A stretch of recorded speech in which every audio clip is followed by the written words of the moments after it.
जीवन का सबसे बड़ा धन क्या है? यह सवाल हर इंसान के मन में कभी न कभी आता है।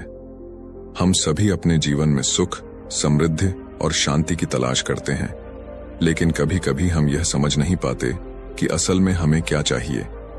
यह सवाल न केवल हमारे भौतिक संसाधनों बल्कि हमारे आंतरिक संतोष और मानसिक शांति से भी जुड़ा हुआ है। नमस्कार दोस्तों, स्वागत है आप सभी का आपके अपने चैनल। आज की कहानी बड़ी ही दिलचस्प है, अंत तक जरूर सुने। और कहानी कैसे लगी कमेंट में जरूर बताइए। तो चलिए बढ़ते हैं आज की इस कहानी की ओर। बहुत समय पहले की बात है। प्राचीन राज्य आनंदपुर में राजा राजेश्वर का शासन था। राजा न्यायप्रिय और प्रजा का भला चाहने वाला था, लेकिन उसकी जिंदगी का एक सवाल उसे हमेशा परेशान करता था। जीवन का सबसे बड़ा धन क्या है?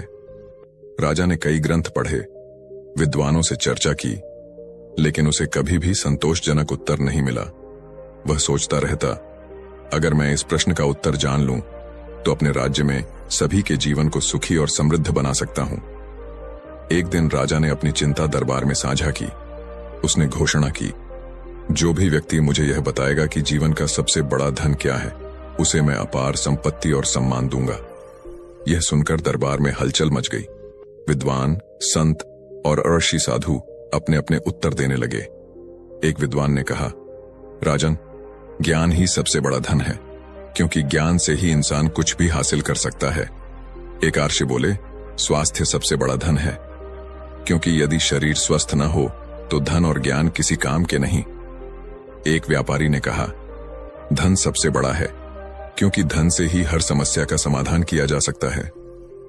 राजा ने इन उत्तरों पर विचार किया, लेकिन किसी से भी उसे पूरी तरह संतोष नहीं हुआ। उसने सोचा, शायद इन उत्तरों से आगे कुछ गहराई है जो मुझे समझने की आवश्यकता है। कुछ दिनों बाद एक साधु दरबार में आया। साधु ने सफेद वस्त्र धारण कर रखे थे और उसके चेहरे पर अद्भुत शांति थी। साधु ने राजा से कहा, महाराज, मैं आपके प्रश्न का उत्तर जानता हूं, लेकिन यह उत्तर मैं आपको केवल तब दे सकता हूं जब आप मेरे साथ एक यात्रा पर चलें। राजा ने उत्सुकतावश साधु की बात मान ली।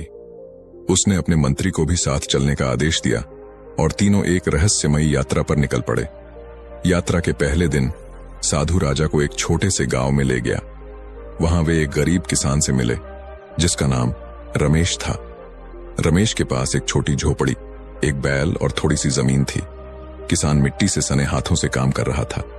उसकी पत्नी पास में खाना बना रही थी और बच्चे खेत के पास खेल रहे थे। परिवार में हंसी और खुशी का माहौल था।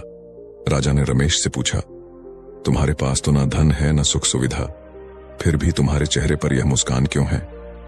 किसान ने हंसते हुए उत्तर दिया, महाराज, मेरे पास मेरे परिवार का प्यार और मेहनत करने की ताकत है।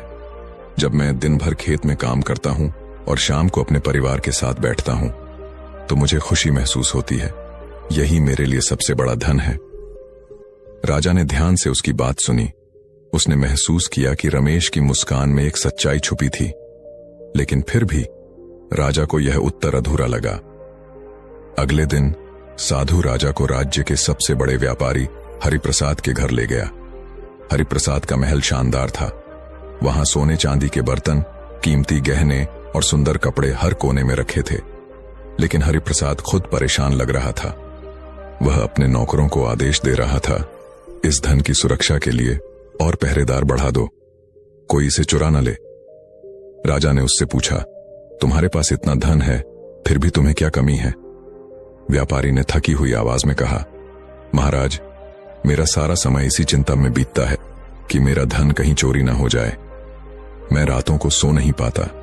मुझे लगता है कि जितना धन मैंने कमाया है वह कभी भी मुझसे छिन सकता है। राजा को यह देखकर आश्चर्य हुआ। उसने साधु से कहा, यह कितना अजीब है। गरीब किसान संतोषी है, लेकिन यह अमीर व्यापारी इतना परेशान है। क्या धन वास्तव में सबसे बड़ा धन नहीं है? साधु मुस्कुराया और चुपचाप राजा के प्रश्न का उत्तर देने का समय आने की प्रतीक्षा करने लगा। राजा और साधु की यात्रा जंगल में जारी थी। वे रास्ते में थकान से भरे थे, लेकिन साधु का चेहरा हमेशा शांत और संतुष्ट था। राजा की जिज्ञासा और बढ़ गई थी और वह जानना चाहता था कि साधु के पास जीवन का इतना गहरा अनुभव कहां से आया।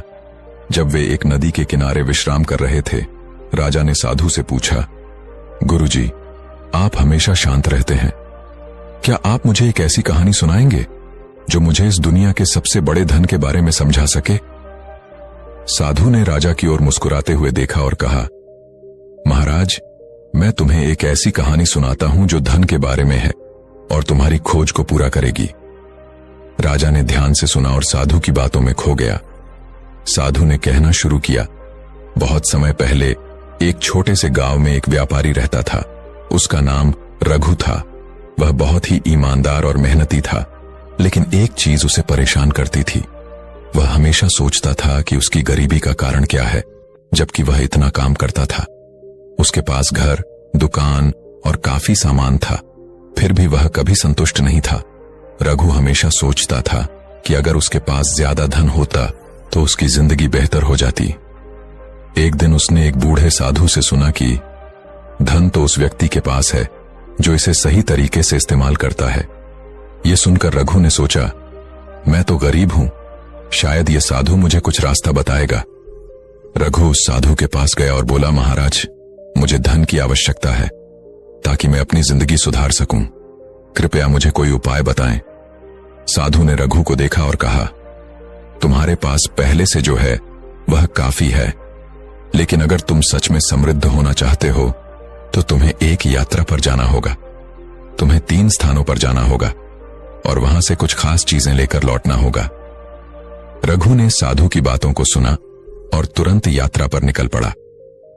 उसका पहला ठिकाना एक समृद्ध गांव था जहां बहुत सारी संपत्ति थी। रघु ने वहां के लोगों से पूछा कि वे किस तरह से इतने अमीर हुए। गांव वालों ने बताया, हमारे पास अनमोल धरोहर है, हमारा काम, हमारी मेहनत और हमारे रिश्ते, हम विश्वास और प्रेम से काम करते हैं और यही हमारे सबसे बड़े खजाने हैं। रघु ने यह सुना, लेकिन वह समझ नहीं पाया। उसने फिर सोचा, यह सिर्फ बातें हैं, मुझे तो असली धन चाहिए। दूसरी यात्रा पर रघु एक बड़े शहर में गया जहां बहुत सारे व्यापारी और अमीर लोग रहते थे। उसने वहां भी वही सवाल पूछा, क्या राज है आपकी संपत्ति का? व्यापारियों ने जवाब दिया, हमारे पास ढेर सारे पैसे हैं, लेकिन यह हमें कभी शांति नहीं देता। हम हमेशा धन की चिंता करते हैं, उसे बचाने के लिए परेशान रहते हैं। हमारे पास सब कुछ है, फिर भी हमें अंदर से संतोष नहीं मिलता। रघु ने सोचा, यह भी कोई तरीका नहीं है। धन का क्या फायदा अगर वह शांति नहीं देता। अंत में रघु तीसरी यात्रा पर एक दूर दराज गांव में गया जो एक जंगल के बीच स्थित था। यहां लोग गरीब थे, लेकिन वे सभी खुश रहते थे। रघु ने पूछा, आप लोग इतने खुश क्यों हैं जबकि आपके पास बहुत कुछ नहीं है? गांव वाले बोले, हमारे पास धन नहीं है, लेकिन हमारे पास प्यार और संतोष है। हम एक दूसरे की मदद करते हैं और जो कुछ भी हमारे पास है उसी में खुश रहते हैं। हम धन को साधन मानते हैं, लेकिन इसे कभी उद्देश्य नहीं मानते। हमारी सबसे बड़ी संपत्ति हमारी शांति और संतोष है। यह सुनकर रघु का दिल बदल गया। उसने महसूस किया कि जो चीज वह हमेशा खोजता रहा था वह बाहर कहीं नहीं बल्कि उसके अंदर ही थी, संतोष और शांति। रघु घर लौट आया और साधु से कहा, महाराज, आपने जो कहा वह बिल्कुल सच था। धन से ज्यादा महत्वपूर्ण तो संतोष है। अब मुझे समझ में आ गया है कि असली धन वही है जो हमारे दिल में होता है, न कि जो हम बाहरी चीजों से हासिल करते हैं। साधु ने रघु को देखा और कहा, तुमने सही समझा। संतोष वह धन है जो किसी भी परिस्थिति में तुम्हारी आत्मा को संतुष्ट कर सकता है। साधु ने राजा की ओर देखा और कहा, महाराज, रघु की तरह हम भी बाहरी धन की खोज में इतना खो जाते हैं कि हमें यह भूल जाता है कि संतोष और आंतरिक शांति ही असली संपत्ति है। राजा ने साधु की कहानी से गहरी सीख ली और समझ गया कि धन की असली परिभाषा केवल बाहरी वस्तुओं में नहीं, बल्कि अंदर की संतुष्टि में छिपी हुई है। तीसरे दिन साधु राजा को एक सुंदर झरने के पास ले गया। झरने का पानी साफ और चमकदार था। पास में पक्षी चहचहा रहे थे और हवा में सुखद शीतलता थी। साधु ने राजा से कहा, महाराज, अब समय आ गया है कि मैं आपको आपके प्रश्न का उत्तर दूं, लेकिन पहले आप मुझे बताइए, आपने इन 3 दिनों में क्या सीखा? राजा ने गहरी सांस ली और कहा, मैंने देखा कि गरीब किसान के पास कुछ भी नहीं था, फिर भी वह संतुष्ट था। वहीं अमीर व्यापारी के पास सब कुछ था, लेकिन वह बेचैन था। इससे मुझे लगता है कि धन ही सब कुछ नहीं है। साधु ने कहा, बिल्कुल सही। धन, ज्ञान और स्वास्थ्य तब तक अधूरे हैं जब तक मनुष्य के पास संतोष न हो। संतोष ही जीवन का सबसे बड़ा धन है। यदि इंसान के पास संतोष है तो वह गरीबी में भी खुश रह सकता है, और यदि संतोष नहीं है तो धन और ऐश्वर्य भी उसे सुख नहीं दे सकते। राजा इस उत्तर से प्रभावित हुआ, लेकिन साधु ने उसे एक और परीक्षा लेने को कहा। उसने कहा, यदि आप सच में इसे समझना चाहते हैं तो आपको कुछ समय के लिए अपना राजसी जीवन छोड़कर एक साधारण मनुष्य की तरह जीना होगा। राजा ने इस चुनौती को स्वीकार कर लिया। वह अपनी पहचान छुपाकर एक साधारण किसान की तरह गांव में रहने लगा। उसने भूख, गरीबी और कठिन परिश्रम का अनुभव किया। एक दिन राजा ने एक वृद्धा से पूछा, तुम इतनी गरीबी में कैसे संतोष पा लेती हो? वृद्धा ने मुस्कुराते हुए कहा, बेटा, संतोष कोई बाहरी चीज नहीं है, यह हमारी सोच है। यदि मैं अपनी छोटी छोटी खुशियों को महत्व दूं तो यही मेरा सबसे बड़ा धन है।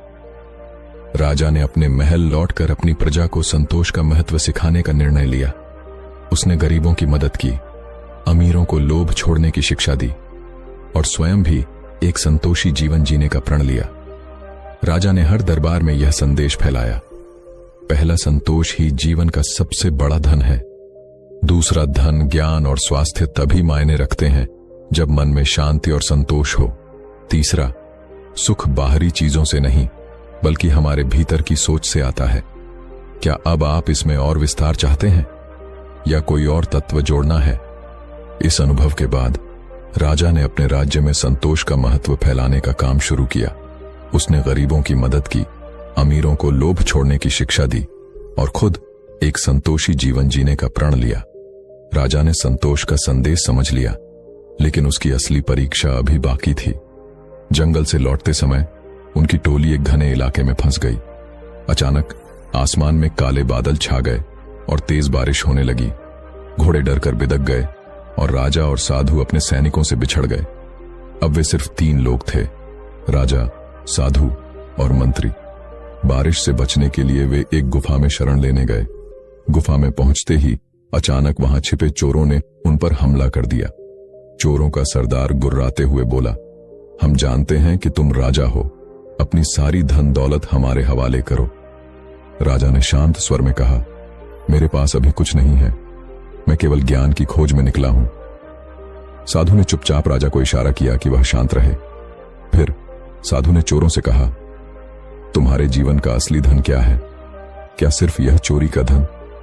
चोर हंसे और बोले, धन ही सब कुछ है, इसके बिना जीवन व्यर्थ है।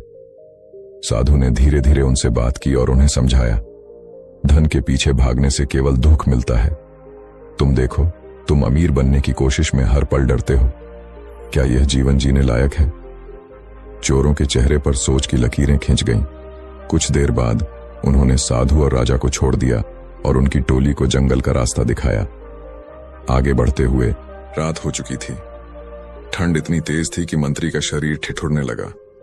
वह थकान और ठंड से चिल्लाया, महाराज, यह यात्रा मेरे बस की बात नहीं है, मुझे यहीं छोड़ दो। राजा ने कहा, हम तुम्हें छोड़ नहीं सकते, हम सब मिलकर ही इस यात्रा को पूरा करेंगे। साधु ने मंत्री को एक पेड़ के नीचे बिठाया और अपने पास का गर्म कंबल उसे दे दिया। मंत्री की आंखों में आंसू आ गए।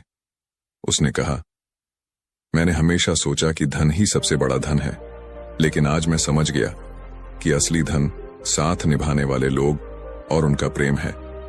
आखिरकार सुबह होते होते वे एक नदी के पास पहुंचे। जैसे ही वे नदी पार करने की तैयारी कर रहे थे, एक बड़ा शेर वहां आ गया। शेर भूखा था और उनकी ओर बढ़ने लगा। राजा और मंत्री डर से पीछे हट गए, लेकिन साधु बिल्कुल शांत खड़ा रहा। उसने शेर की आंखों में देखा और धीरे धीरे उसके पास गया। साधु ने शेर से कहा, जंगल का राजा, हम तुम्हारे लिए खतरा नहीं है, हमें जाने दो। शेर ने गुर्राया, लेकिन अचानक शांत होकर लौट गया। राजा और मंत्री यह देख हैरान रह गए। इस पूरी यात्रा के बाद साधु ने राजा से कहा, महाराज, आपने आज देखा, कि जीवन में केवल धन महत्वपूर्ण नहीं है। सबसे बड़ा धन क्या है, यह अनुभव से समझ आता है। पहला अनुभव चोरों ने सिखाया कि लालच हमें गुलाम बनाता है। दूसरा अनुभव मंत्री की ठंड ने सिखाया कि प्रेम और साथ जीवन का असली आधार है। तीसरा अनुभव शेर ने सिखाया कि धैर्य और साहस सबसे बड़ी शक्ति है। राजा ने सिर झुका लिया और कहा, साधु महाराज, आपकी शिक्षाओं ने मेरी आंखें खोल दी। अब मैं अपने राज्य में सिर्फ धन के पीछे भागने के बजाय संतोष, प्रेम और धैर्य का संदेश फैलाऊंगा। राजा, साधु और मंत्री जंगल से सुरक्षित लौट आए, लेकिन उनकी इस यात्रा का अनुभव राजा के मन में गहरे प्रभाव छोड़ गया था। वह अपने राज्य में वापस आकर प्रजा के बीच संतोष का संदेश फैलाना चाहता था, परंतु यह इतनी आसानी से नहीं होने वाला था। कुछ दिनों बाद राज्य में एक बड़ी विपत्ति आ गई। सूखा पड़ने से फसलें नष्ट हो गईं और प्रजा भूख से मरने लगी। राजा ने तुरंत अपने खजाने खोलकर अनाज बांटना शुरू किया, लेकिन खजाने का अनाज कुछ ही दिनों में खत्म हो गया। अब राजा असहाय हो गया और सोचने लगा, संतोष की बात तो मैंने समझ ली, लेकिन भूख और गरीबी के बीच यह कैसे संभव है। राजा ने साधु को बुलाया और अपनी चिंता साझा की। साधु ने गहराई से सोचते हुए कहा, महाराज, संतोष केवल शब्दों से नहीं आता, इसके लिए जीवन की असली कठिनाइयों का सामना करना पड़ता है। अगर आप सच में जानना चाहते हैं कि संतोष और असली धन का मतलब क्या है, तो आपको कुछ बड़ा बलिदान करना होगा। राजा ने पूछा, क्या बलिदान साधु महाराज? साधु ने कहा, आपको अपने राजसी जीवन और खजाने को छोड़कर एक आम व्यक्ति की तरह जीना होगा। इससे ही आप अपनी प्रजा की पीड़ा और उनके वास्तविक धन को समझ पाएंगे। राजा ने अपने मुकुट और राजसी वस्त्र उतार दिए और गुप्त रूप से एक साधारण किसान की तरह जीने निकल पड़ा। वह एक छोटे से गांव पहुंचा, जहां लोगों को न तो पता था कि वह राजा है और न ही वह उनका मददगार। गांव के लोग भूख और गरीबी से जूझ रहे थे, फिर भी उनमें से कुछ ने राजा को एक रोटी और पानी देकर सहारा दिया। राजा ने देखा कि इन गरीबों के पास भले ही कुछ न हो, लेकिन वे एक दूसरे की मदद करने में पीछे नहीं हटते। एक दिन राजा खुद भूख से तड़प रहा था। गांव की एक वृद्धा ने अपनी आखिरी रोटी उसे दे दी। राजा ने भावुक होकर पूछा, माँ, तुम्हारे पास खुद खाने के लिए कुछ नहीं है, फिर भी तुम मुझे क्यों दे रही हो? वृद्धा ने कहा, बेटा, भूख तो सभी को लगती है, लेकिन मेरा संतोष इसी में है कि किसी और को मेरी वजह से भूखा न रहना पड़े। यही जीवन का असली धन है, दूसरों की मदद का सुख। गांव में रहते हुए राजा ने सुना कि जंगल के पास एक प्राचीन कुआं है, जिसे धैर्य का कुआं कहा जाता है। लोग कहते थे कि जो भी इस कुएं से पानी लाएगा, उसे जीवन का सबसे बड़ा धन मिलेगा। राजा ने तय किया कि वह इस कुएं तक जाएगा।